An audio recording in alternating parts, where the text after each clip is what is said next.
The sun had just begun its ascent over Washington, D.C.'s Reagan National Airport, casting golden streaks across the terminal windows as Jasmine and Malcolm Carter walked hand in hand toward their gate. The early morning air buzzed with the familiar sounds of rolling suitcases, last-minute phone calls, and flight announcements echoing through the intercom. For Jasmine, this trip to Chicago was deeply personal. Her beloved Aunt Celeste was in the hospital, and time was not on their side. Malcolm, always her steady anchor, pulled their carry-on behind him, sensing the quiet urgency in her steps. He gave her a small reassuring squeeze as they approached their gate, silently promising her that they would get there in time. They had no idea that within a few short hours, this flight would become an experience they would never forget, not because of turbulence, but because of something far more insidious. First impressions. As they stepped onto the plane, the warmth and excitement of their journey dimmed almost instantly. The lead flight attendant, Patricia Reynolds, stood at the entrance, greeting passengers with a practiced smile. A smile that faltered just slightly when her eyes landed on Jasmine and Malcolm. "Seats?" she asked stiffly, her eyes scanning them before they could respond. Malcolm, used to subtle dismissiveness but never one to assume the worst, offered their boarding passes. Patricia barely glanced at them before gesturing toward the first few rows with a curt nod, her polite warmth noticeably absent. In contrast, a younger flight attendant, Lucas, just behind her, offered a genuine smile. "Welcome aboard. Let me know if you need anything." Jasmine exhaled slowly, shaking off the first sting of unease. Maybe Patricia was just having a bad morning. They made their way to their seats, row 6. Just before first class, a section known for extra legroom. Jasmine chose the window seat, hoping to distract herself with the sunrise, while Malcolm settled into the middle seat, their fingers intertwining over the armrest. They just wanted a quiet, peaceful flight, but fate had other plans. Subtle but stinging. Passengers were still trickling in when Patricia reappeared beside them. "Excuse me," she said, her voice clipped, professional but cold. "Your personal items need to go in the overhead bin." Jasmine blinked, confused. Malcolm's small carry-on was tucked neatly under the seat, just like everyone else's. In fact, a woman across the aisle had an even larger tote bag in the exact same spot. Yet Patricia had walked right past her without a second glance. Still, not wanting to cause trouble, Malcolm complied, standing up to stow his bag. A businessman nearby, dressed in a charcoal suit, had been watching the interaction closely. His fingers hovered over his laptop keyboard, his brow furrowing. Something felt off. Jasmine smiled politely at Patricia as Malcolm sat back down. "Is there a reason other rows aren't being asked the same thing?" she asked, her voice even but firm. Patricia's lips thinned, as if Jasmine had struck a nerve. "It's standard procedure," she said, her tone dismissive, before walking away without another word. Malcolm could feel Jasmine tense beside him, her shoulders rigid. "Babe," he whispered, squeezing her hand, trying to calm the storm he knew was brewing inside her. "Let's not let this ruin the flight." She nodded, but inside, her heart pounded with frustration. A pattern emerges. As the plane taxied toward the runway, Jasmine tried to lose herself in her book, but she couldn't shake the growing unease in her chest.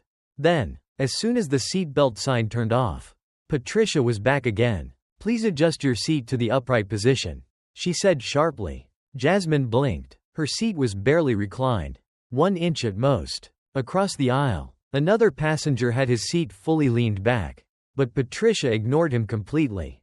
Malcolm glanced at Jasmine. He could see the same realization dawn on her that had been simmering in his own mind. This wasn't random. This wasn't a misunderstanding. Patricia had singled them out.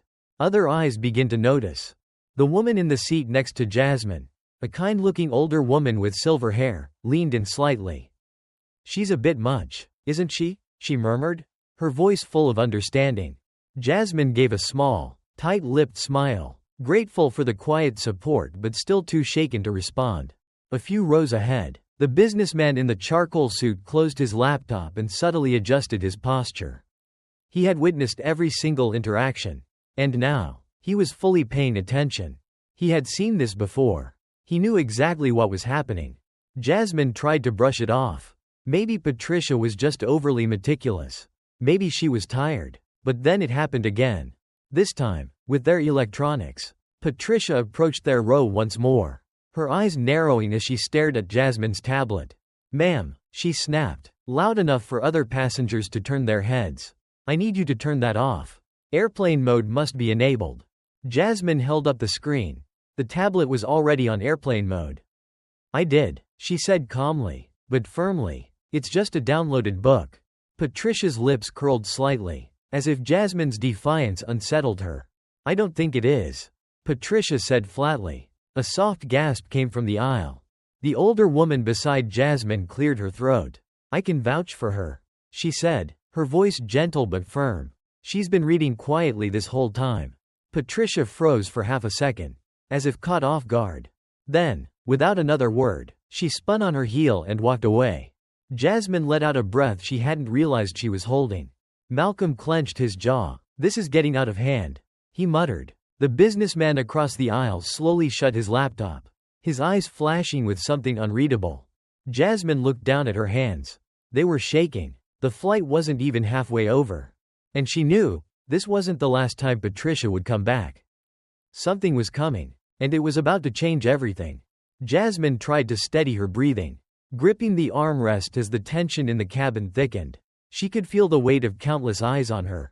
Passengers who had been quietly witnessing Patricia's increasingly aggressive behavior toward her and Malcolm. For the past hour, Patricia had singled them out, first about their carry-ons, then their seat adjustments, and now their electronics, falsely claiming Jasmine had not put her tablet on airplane mode. Jasmine had shown her the screen, had proven herself innocent, but Patricia did not care. The flight attendant's voice had cut through the cabin like a blade. Loud enough to make heads turn. Loud enough to shame Jasmine in front of strangers. And then, the threat. "I'm warning you one last time," Patricia had snapped, her face tight with barely concealed contempt. "Comply with all instructions, or you will face consequences." Consequences. The word hung in the air like a dark cloud. Jasmine could feel her heartbeat hammering in her chest, her pulse roaring in her ears. She wasn't one for confrontation, but there was only so much a person could take. She turned to Malcolm, her eyes full of both fury and disbelief. "What is she talking about? We haven't done anything." Malcolm exhaled slowly, his jaw tightening. "She's looking for a reason," he muttered under his breath. "A reason to make us the problem." And that's when it happened. Patricia leaned in closer, her presence looming over them. "You're disturbing the flight," she announced loudly, ensuring that every passenger could hear. "If you don't follow my instructions, I'll have the captain take action." Jasmine's breath caught. Malcolm sat up straighter. "Excuse me?" His voice was calm but firm, his deep tone commanding attention. Patricia's lips curled into something bordering on a sneer. "You're creating a hostile environment," she continued, not lowering her voice one bit. "And if this behavior continues, we may have to land prematurely and remove you from the aircraft." Gasps rippled through the rows. A few passengers exchanged disbelieving glances. Others whispered in hushed tones, shifting uncomfortably in their seats. Jasmine's hands shook. Hostile environment? What hostile environment? They had done nothing but comply. For the first time, she felt true fear creeping into her chest. What if they actually forced them off the plane? The power Patricia held in this moment was terrifying. Then, a voice rang out from a few rows ahead. "Enough." Everyone turned. A middle-aged man in a charcoal suit, the same passenger who had been silently observing everything, stood up despite the seatbelt sign still being on. His voice was measured but sharp, filled with controlled anger. "I've been watching this entire situation unfold," he said, his gaze locked onto Patricia. "And what I see is clear harassment." More gasps. Patricia whipped around to face him, her eyes narrowing. "Sir, I need you to remain seated." But the man didn't budge. "No," he said firmly. "I will not sit down while you continue to intimidate these passengers. I've been flying for over 20 years. And I know what's happening here. I also happen to be a lawyer." His words hit Patricia like a slap. Her face paled slightly, but she quickly recovered, squaring her shoulders. "This doesn't concern you," she snapped. The man gave a humorless laugh. "Oh, but it does. See, when you threaten to have people removed from a flight without just cause. That's discrimination. And discrimination? That's illegal." Murmurs rippled through the cabin. Passengers were now fully invested. some nodding in agreement, others pulling out their phones.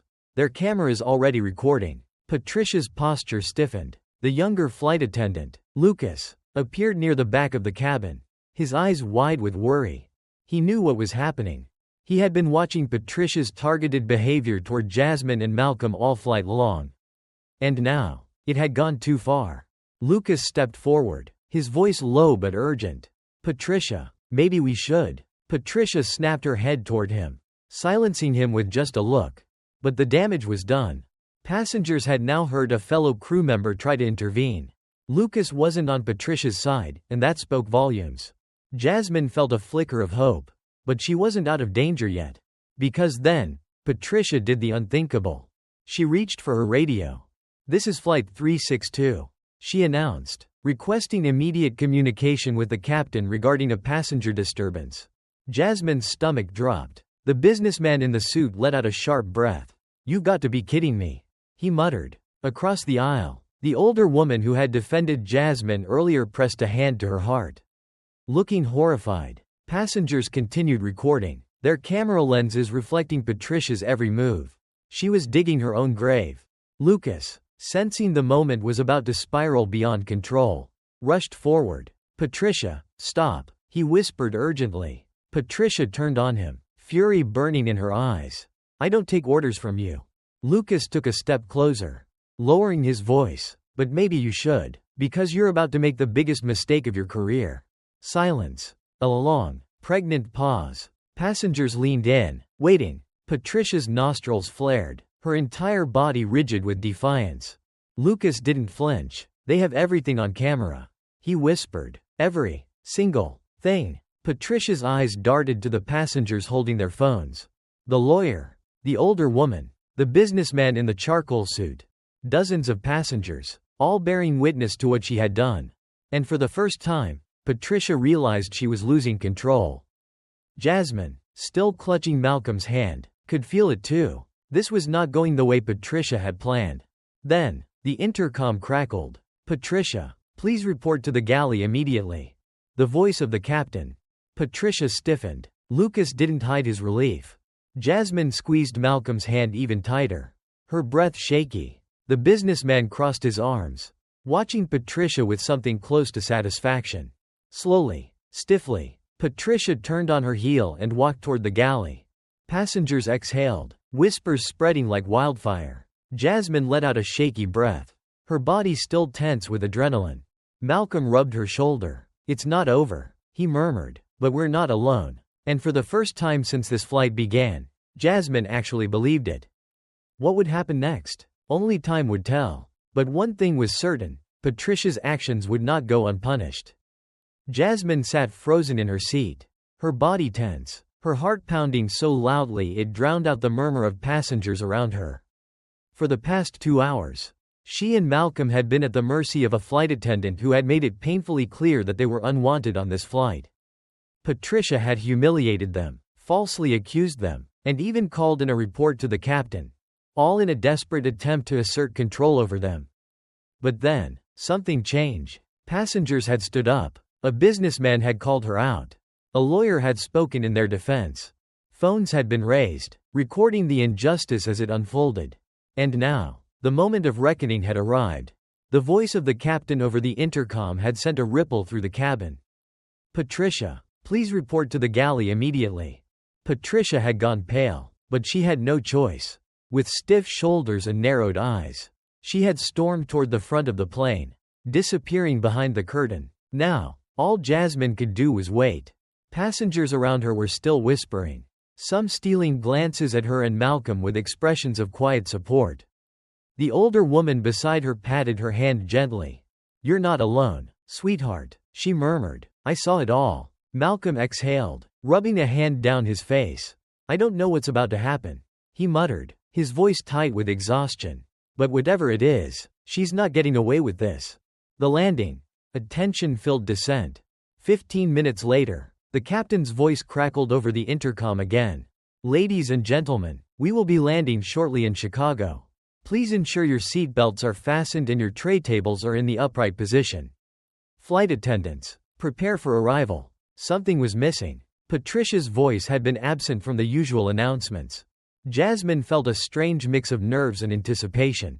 Then, Malcolm noticed it first. "She's not coming back," he whispered. Jasmine turned toward the front of the plane. Patricia was nowhere in sight. Passengers noticed too. More whispers spread through the cabin. The lawyer who had defended them earlier turned back toward them. His brows raised. "Looks like the captain took action," he murmured. Lucas, the younger flight attendant who had tried to intervene, walked past their row, leaning down briefly. "I can't say much," he whispered, his voice almost shaking with adrenaline. "But she's not finishing this flight." Jasmine felt a rush of emotions, relief, anger, exhaustion, all tangled together in an overwhelming storm. Malcolm exhaled sharply. About time. The plane descended, the wheels touching down with a slight jolt. As the aircraft taxied to the gate, Jasmine's pulse quickened. Would security be waiting? Would there be a confrontation? She didn't have to wonder for long. Because the moment the plane came to a complete stop, two uniformed airline officials stepped onto the aircraft. The consequence: Patricia's fall from power. Passengers sat in tense silence as the two officials, a tall woman with a navy blue suit and a serious expression, and a man with an airline ID clipped to his jacket, strode purposefully toward the galley. Jasmine saw a flash of Patricia's blonde hair behind the curtain. She wasn't gone yet. The two officials disappeared into the galley, where muffled voices could be heard. Then, the voices grew louder. Patricia's voice was sharp, laced with desperation. "I was just doing my job. They were being disruptive." The woman in the navy suit cut her off. "We have multiple reports contradicting your statement." "I followed protocol." Patricia snapped. "I don't deserve this." The airline official's voice remained calm but firm. "You have crossed the line multiple times today. We have spoken to the flight crew, to passengers, and we have reviewed video evidence. Effective immediately. You are relieved of your duties. You will not be allowed to continue this flight." Silence. Jasmine could feel the tension in the air, thick and suffocating. Then, a sharp intake of breath. Patricia's voice, now shaking with disbelief. "You're firing me?" Passengers gasped audibly. Some exchanged satisfied glances. Others simply watched in silent awe. The airline official was unwavering. "You are being removed from this flight," she said simply. "Gather your belongings." Jasmine clutched Malcolm's hand so tightly her fingers ached. "She's actually getting fired," she whispered. For the first time since boarding the plane, Jasmine felt the weight in her chest start to lift. The walk of shame. A minute later, Patricia emerged from the galley, her face pale, her lips pressed into a tight line. She had her carry-on in hand, her badge noticeably missing from her uniform. Passengers stared as she walked down the aisle, some whispering, others openly recording the moment. The older woman next to Jasmine, the businessman, and the lawyer watched Patricia intently, their expressions unreadable. Jasmine expected Patricia to look remorseful, but she didn't. Her gaze was hard, cold, filled with resentment as she swept her eyes over the passengers who had spoken up against her. For a brief moment, she locked eyes with Jasmine. Jasmine refused to look away. For the first time, Patricia wasn't in control, and she knew it. Without another word, Patricia stepped off the plane, for the last time. The aftermath. The apology that finally came. As soon as Patricia was gone, a wave of whispers, sighs, and murmured relief filled the cabin. Passengers began clapping, some quietly, others enthusiastically. Jasmine felt tears prick her eyes, tears of anger, exhaustion, and relief. Then, the woman in the navy blue suit, Ms. Caldwell, according to her badge, stepped forward. Clearing her throat, she addressed the passengers with a composed but sincere expression. "Ladies and gentlemen, on behalf of this airline, I would like to personally apologize for the events that took place on this flight." She turned to Jasmine and Malcolm. "Ms. Carter, Mr. Carter, I deeply regret the treatment you endured. I assure you, this is not the standard of service we uphold." Jasmine could barely find her voice, but she nodded. Ms. Caldwell continued, her voice firm and resolute. "We take incidents of discrimination very seriously. Because of the overwhelming evidence, the flight attendant responsible has been dismissed. Furthermore, we are offering you full compensation for your tickets, along with additional travel vouchers should you choose to fly with us again." Passengers nodded in approval, some even clapping again. Malcolm's jaw was tight, his emotions held back, but Jasmine could feel the way his hand squeezed hers. Ms. Caldwell sighed. I wish we could undo what happened. But I hope this response shows that we are taking full responsibility. Jasmine finally spoke, her voice softer than she expected. Thank you, she whispered. Ms. Caldwell gave a small nod. If you need anything else, you can reach out to me personally. And with that, she stepped aside, allowing the passengers to finally deplane, walking away victorious. As Jasmine and Malcolm gathered their bags, passengers stopped to speak to them. The lawyer gave them his card, offering any legal help they might need. The businessman in the suit shook Malcolm's hand. You handled this with grace. I'm sorry you had to. The older woman patted Jasmine's arm. You are stronger than you know, dear. By the time they stepped off the plane, Jasmine felt lighter than she had in hours. Patricia was gone. Justice had been served. And for the first time since takeoff, Jasmine could breathe freely again. The moment Jasmine and Malcolm Carter stepped off the plane, they thought it was over. Patricia was gone, fired on the spot. The airline had apologized. Passengers had stood by them. The flight was finally behind them. Or so they thought. What happened next was beyond anything they could have imagined. Because within hours, their story, their pain, their humiliation, their fight for dignity at 30,000 feet, went viral. The power of a single video. Jasmine and Malcolm didn't realize that multiple passengers had recorded everything. Some had filmed Patricia's aggressive behavior. Others had captured the moment she was fired. And a few had even taken videos after she stormed off the plane. Her face contorted with fury and disbelief. One of those passengers was a journalist. Her name was Emily Lawson, and she worked for a national news network. She had been seated a few rows ahead and had witnessed every single thing unfold. She didn't just record it, she posted it. She uploaded a 2-minute clip to Twitter with the caption, "Breaking. Couple harassed by flight attendant. Removed from flight without cause. Watch until the end." Within 1 hour, it had 500,000 views. By the next morning, 5 million. The story exploded across social media. Hashtags started trending. Small diamond hashtag justice for Jasmine and Malcolm. Small diamond hashtag no room for racism. Small diamond hashtag fire Patricia. People were furious. How does this still happen in 2024? One comment read. This flight attendant had no business working with the public. Disgusting behavior. Even celebrities started weighing in. A famous actor retweeted the video with, "This is exactly why we need accountability in every industry. No one should have to go through this." A well-known activist wrote, "I want to personally thank the passengers who spoke up. This is what allyship looks like." The video wasn't just viral, it had become a movement. The mixed reaction, praise, criticism, and a nation divided. But as the internet erupted in support, not everyone was on their side. Because just as millions of people were demanding justice, a small but vocal group began attacking them. Some comments were outraged at Patricia's firing. Small diamond. This woman lost her job over nothing. They were probably being disruptive. Small diamond. You can tell she was just doing her job. This woke nonsense is getting out of control. Small diamond. These people just wanted attention.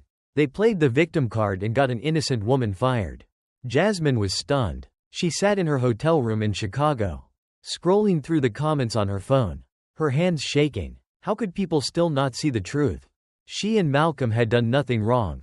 They had complied. They had remained calm. They had endured humiliation, intimidation, threats, and yet, some people were still blaming them. Malcolm saw the tension in her face. He took her phone gently from her hands. "Babe," he murmured, "stop reading it." Jasmine clenched her fists. I don't understand how people can be so blind." Malcolm exhaled, his jaw tight, "Because they don't want to see."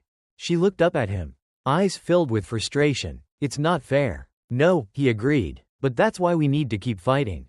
The airline's response? Damage control or true apology? As the internet exploded, the airline scrambled to contain the fallout. By midday, they issued a public statement. "We are aware of the disturbing incident involving one of our employees on Flight 362. Celestial Airlines does not tolerate discrimination in any form. The flight attendant in question has been terminated following a swift internal review. We deeply apologize to Mr. and Mrs. Carter for the distress they endured and will be taking further steps to ensure incidents like this never happen again. Some people praised the airline's quick action. Others weren't so convinced. This is just damage control. One user wrote, "What about all the other times this has happened that weren't caught on camera?" And then, more allegations surfaced. Patricia's past comes to light. It started with one post. Then two. Then dozens. Former passengers, even former coworkers, began coming forward with their own experiences with Patricia. Small Diamond. I flew with her 2 years ago. She made me move seats for security reasons, but I was the only black person in my row. Small Diamond. I worked with her at Celestial Airlines. She was always passive-aggressive towards certain passengers. This was just the first time she got caught. Small Diamond. I filed a complaint against her last year. The airline ignored it. Now look where we are. Jasmine's breath caught in her throat. It wasn't just them. This wasn't an isolated incident. This had been happening for years. And no one had done anything until now. Patricia speaks out. The villain fights back.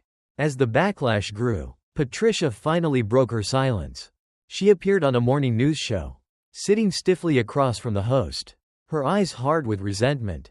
"I've worked in this industry for 15 years. She said, her voice tight. "I have never been accused of discrimination before. This was blown out of proportion." The host frowned. "Multiple passengers disagree. They claim you unfairly targeted Mr. and Mrs. Carter.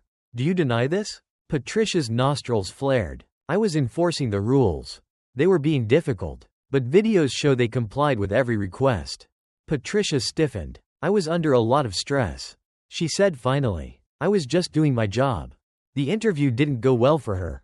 Within hours, clips circulated of Patricia contradicting herself, her excuses falling apart. And just like that, her last attempt to save herself crumbled. Jasmine and Malcolm make a decision.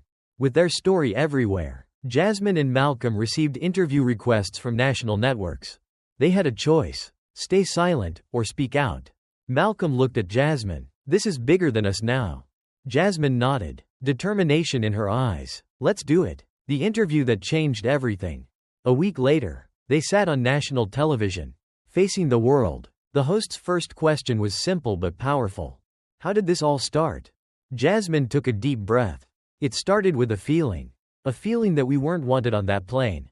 She and Malcolm told everything. From the first icy glance Patricia gave them, to the final moment she was fired. They spoke about the humiliation, the fear, the exhaustion. They spoke about how they weren't just fighting for themselves, but for everyone who had been silenced before them. And then, Jasmine looked directly into the camera. "I don't want sympathy," she said. "I don't want people to feel sorry for us.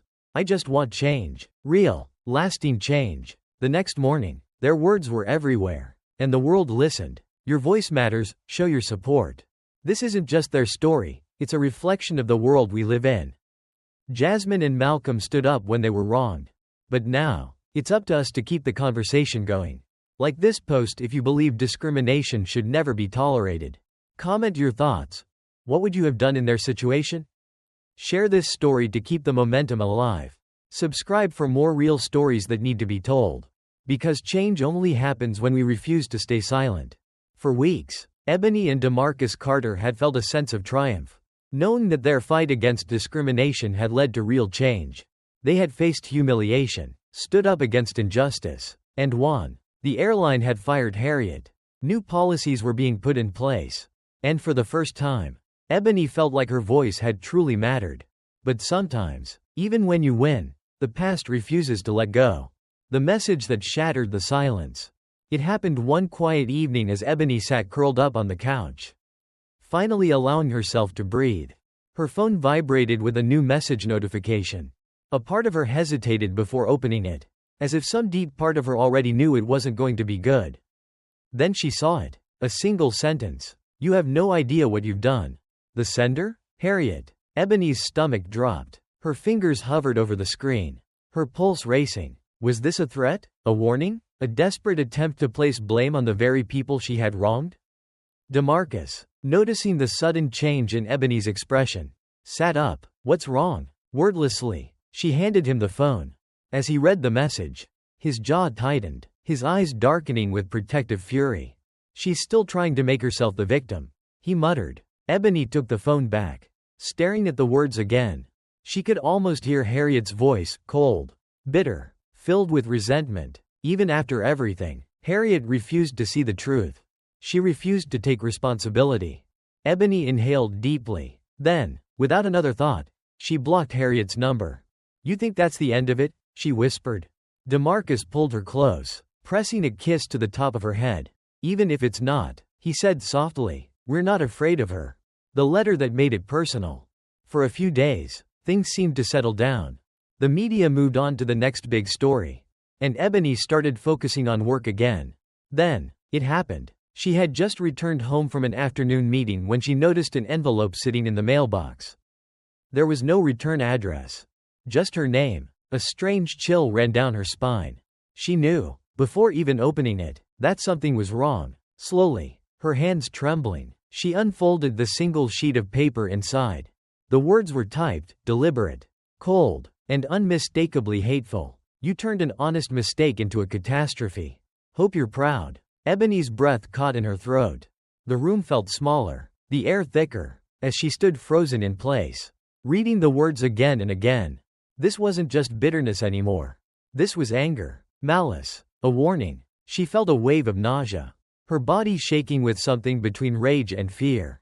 DeMarcus, walking in behind her, immediately noticed her expression. "Ebony?" She turned to him, her voice barely above a whisper. "Look." He took the letter, and as he read, his entire demeanor changed. His hands clenched the paper tightly, his breathing deep and slow, a clear effort to control his rage. "She's harassing you," he said, his voice low and dangerous.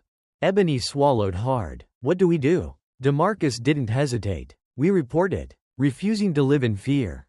They took everything, the message, the letter, and brought it to law enforcement. But as expected, without direct proof, the officer could only file a report. "It could be from anyone," he admitted, "but if it escalates, we'll take further action." Ebony sat silent in the car after they left the station, staring out the window. Her mind replayed the moment on the plane, Harriet's sneer, the way she had tried to intimidate them, the way she had turned everyone against them before finally being held accountable. And now, this. Harriet had lost her job. But Ebony had lost her peace. She felt tired, exhausted, worn down by a battle she thought was already over. DeMarcus reached over, gently taking her hand in his. "She wants you to feel scared," he said. "She wants you to regret standing up for yourself." Ebony's eyes burned with unshed tears. "What if she doesn't stop?" DeMarcus turned to her, his grip firm, unwavering. "Then we keep fighting." She looked at him for a long moment. Then, she nodded. No more fear. No more power over them. Harriet could hold on to her hatred if she wanted. But Ebony? She was moving forward. She wasn't just a victim. She was a survivor. And no anonymous letter or bitter ex-employee was going to change that. Your voice matters too. What would you do if you were in Ebony's place? Would you let fear control you? Or would you choose to rise above it? Like this post if you believe justice should never be silenced. Comment below with words of support for Ebony and DeMarcus. Share this story to remind the world that standing up for yourself is never the wrong choice. Because the fight doesn't end when the battle is over. It ends when we refuse to be afraid. 1 year later, the world had moved on. The headlines had faded. But for Ebony and DeMarcus Carter, the events of that flight, the humiliation, the injustice, the pain, still lived inside them. Not as a wound, not as a burden, but as a reminder. A reminder of why they spoke up. A reminder of the power of their voices. A reminder that change, real, lasting change, doesn't happen overnight. It takes courage. It takes resilience. And sometimes, it takes stepping back into the very place where the pain began, to see how far you've truly come. The decision to fly again. It was their anniversary. A full year since that fateful flight where their dignity had been questioned. Their patience tested, and their resilience forged. They wanted to celebrate, to take time for themselves, to breathe, to heal. And so, after much deliberation, they booked a trip to Hawaii. With the same airline. It wasn't an easy decision. Ebony hesitated before clicking confirm on the flight reservation. Would she be able to relax? Would she be constantly looking over her shoulder? Would stepping onto that plane feel like returning to a battlefield? DeMarcus saw the tension in her face as she scrolled through the booking details. "You don't have to do this," he said softly. She took a deep breath. "I want to," she whispered. Because this time, it would be different. This time, they weren't just passengers. They were part of the reason the airline had changed. They had helped rewrite the rules. Now, it was time to see if those rules had truly made a difference. Stepping onto the plane. A different feeling. The moment they walked into the airport, something was different. The staff at the check-in counter greeted them with genuine warmth. Security was smooth, effortless, no unnecessary delays or extra questioning. And then, as they stepped onto the aircraft, a flight attendant standing at the entrance paused, eyes widening slightly. Her name tag read Melissa, and for a moment, she simply stared at Ebony and DeMarcus as if recognizing them. Then, her face broke into a smile. "Mr. and Mrs. Carter," she said warmly. "Welcome aboard." Ebony and DeMarcus exchanged glances. They hadn't expected to be recognized. Melissa gestured toward the cabin. "I just want to say, thank you," she said, her voice filled with sincerity. "Because of you, this airline is different now." Ebony felt a lump form in her throat. Melissa wasn't the only one. As they made their way to their seats, another flight attendant, a young man named Ethan, approached with a bright smile. "You don't know me," he said, "but I trained under Lucas Gabriel." Lucas, the young flight attendant who had stood up for them a year ago. The one who had been promoted to training supervisor because of his courage. Ethan continued, "During my training, we watched a video about passenger rights and fair treatment. Your story was part of that training." Ebony's heart skipped a beat. "You mean," she trailed off, unable to finish the thought. Ethan nodded. "Yes, you helped change the way we're trained. You helped change the way we do things." Ebony and DeMarcus sat down in their seats, their emotions swirling inside them. A year ago, this very airline had made them feel like intruders. Now, they were being welcomed like honored guests. The flight that healed the past. As the plane took off, Ebony gazed out the window, watching the world shrink below them. A year ago, she had felt trapped on that flight. Now, she felt free. Throughout the journey, the flight attendants checked in on them, not out of suspicion, but out of genuine kindness. Melissa returned mid-flight, offering them complimentary champagne, just a small token of appreciation. She said with a wink. DeMarcus chuckled. "I could get used to this," he joked, clinking his glass against Ebony's. But beneath his humor, there was something deeper, a realization that this moment, this flight, was proof that what they had done mattered. The hours passed peacefully. Ebony read a book. DeMarcus dozed off, his fingers lightly intertwined with hers. For the first time since that horrific day a year ago, Ebony felt something she hadn't felt on a plane in a long time. She felt safe, landing in a new era. As the plane touched down in Hawaii, a sense of completion washed over her. This wasn't just a vacation. It was a homecoming, to the skies they had fought to reclaim. As they stepped off the plane, Melissa stood near the exit. She gave them a final nod, her eyes gleaming with admiration. "I hope you have a beautiful trip," she said, "and I hope you know how much of a difference you've made." Ebony squeezed DeMarcus's hand. She knew. She finally knew. This wasn't just a personal victory. It was a victory for every passenger who had ever been mistreated. A victory for every voice that had been ignored. A victory that would live far beyond them. Why this story matters. Ebony and DeMarcus stood up when it mattered most. And because of them, an entire airline changed. Because of them, future passengers, people who may never even know their names, would be treated with the dignity they deserved. And that's what standing up for justice is all about. It's bigger than one flight. It's bigger than one moment. It's about changing the future. Your voice can create change too. If this story moved you, if it made you think, if it made you feel, if it made you believe that change is possible, then take a stand. Comment below with your thoughts. Have you ever witnessed or experienced discrimination? How did you respond? Share this story to inspire others to speak up when they see injustice. Like this post if you believe that standing up for what's right can change the world. Subscribe for more real stories of courage, resilience, and justice, because every voice matters, and together, we can make the world a better place. For Ebony and DeMarcus Carter, the journey had been long, exhausting, and, at times, soul-crushing. But as they stood on the balcony of their Hawaiian resort, gazing out at the endless blue ocean, they realized they had made it. Not just to Hawaii, not just to the other side of their pain, but to a future they had fought for. A future where passengers like them no longer had to wonder if they would be treated with dignity. A future where justice had been served, and change had taken root. They had done more than just survive their ordeal. They had transformed it into something greater than themselves. And now, as they stood together, hand in hand, they knew this wasn't just the end of their story. It was the beginning of something much bigger. Looking back, the fight that changed everything. A year ago, they had been humiliated on a flight. A flight attendant, Harriet, had treated them as less than, demanding obedience, accusing them unfairly, stripping them of their dignity in front of an entire cabin of passengers. She had underestimated them. She had believed that if she pushed hard enough, they would back down, that they would stay silent, that they would accept the mistreatment and disappear, just like countless others before them. But Ebony and DeMarcus had refused to be silent. They had stood up. They had fought back. And because of them, Harriet was fired. Because of them, passengers around the world saw what discrimination looks like in real time. Because of them, an airline was forced to confront its failures and change its policies. And because of them, others found the courage to speak up. 2. The final steps toward justice. In the months that followed, Ebony and DeMarcus had done more than demand an apology. They had worked alongside Celestial Airlines to ensure real, lasting change. They had sat in boardrooms, facing executives who had once ignored complaints like theirs. They had helped rewrite policies. They had helped train the very people who would shape the future of airline service.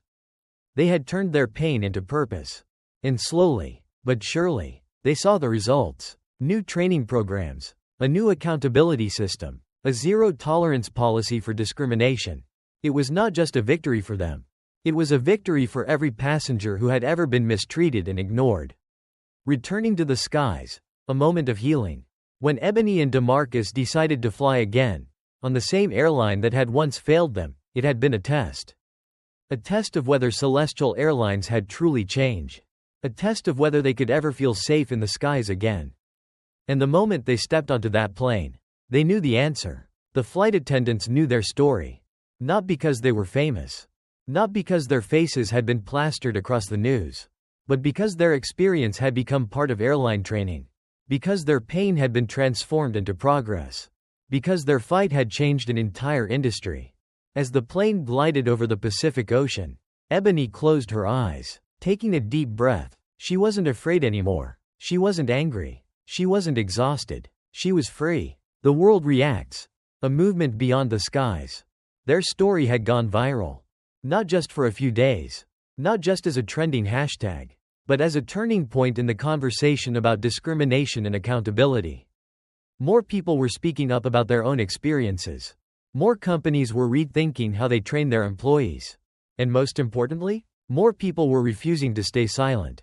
Their inboxes were flooded with messages. I saw your story, and it gave me the courage to report an incident at my job. Thank you. Because of you, I refused to let a flight attendant intimidate me. I stood my ground. You proved that when we speak up, change is possible. Thank you for not backing down. Each message was a reminder that this fight had never been just about them. It had been about every single person who had ever been mistreated and ignored. And now, no one could ignore them anymore. Lessons to take forward. How you can create change. Ebony and DeMarcus' story isn't just one of injustice. It's a story of resilience. A story of hope. A story that proves change happens when we refuse to accept the unacceptable. Here's what we can all learn from their journey. Speak up, whether you're a victim or a witness. Your voice has power. Silence allows injustice to continue. Hold people accountable, whether it's an employer, a business, or even a friend. We must demand better from those in positions of power. Support those who speak out. Change doesn't happen alone. Every voice that speaks up creates a ripple effect. Remember that fear is the enemy of justice. Harriet wanted Ebony and DeMarcus to be too afraid to fight back. She wanted them to question themselves, to shrink, to disappear. They didn't. And because they didn't, the world is a little bit better today than it was yesterday. The future. A call to action for everyone watching. Now, The story belongs to you. What will you do with it? Will you let it fade into the background? Or will you carry it forward? Share it, and use it as a reminder that injustice has no place in our world? If this story inspired you, if it made you think, feel, or remember a moment when you wished someone had spoken up for you, like this post to show your support for Ebony and DeMarcus. Comment below with your thoughts.